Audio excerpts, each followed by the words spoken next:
Now we'll discuss the 11th most common question asked by the non-Muslim is, the 11th misconception in the mind of the non-Muslim is that if Islam is against idol worship, why do the Muslims bow down to the Kaaba?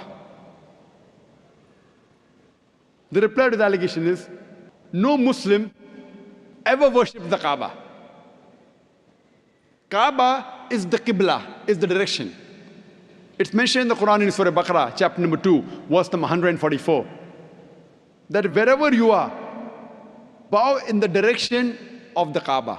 The Kaaba is the Qibla.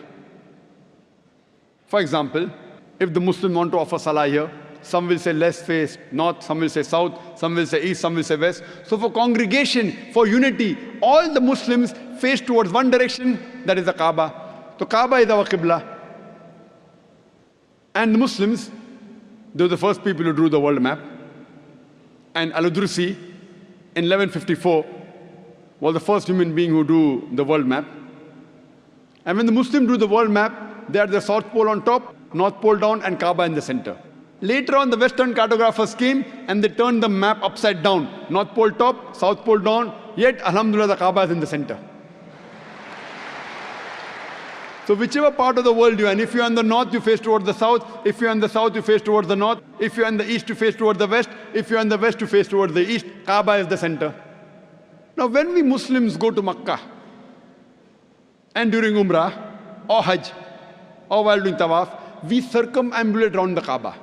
Now, why do the Muslims circumambulate around the Kaaba? Because it's the commandment of Allah and our Rasul, we do it.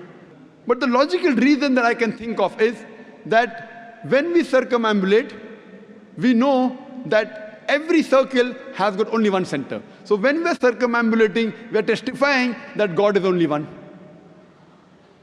Furthermore, the statement of the second Caliph of Islam, Hazrat Umar, may Allah be pleased with him, radiallahu anhu, he said, it's mentioned in Sahih Bukhari, volume number 2, in the book of Hajj, chapter number 56, hadith number 675. Hazrat Umar, may Allah be pleased with him, said, pointing at the black stone, Hajar Aswad, this black stone can neither benefit me, can neither cause me any harm. Only because I've seen the Prophet kiss it, that's the reason I'm kissing it. This statement that the black stone, Hajar Aswad, can neither benefit any Muslim nor harm any human being is sufficient to prove that we Muslims don't worship the Kaaba. And furthermore, during the time of the Prophet, there were many Sahabas who stood on the Kaaba and they gave the azan. No idol worshipper will ever stand on the idol he or she worships. This is sufficient proof to show that we Muslims, we don't worship the Kaaba is only the Qibla.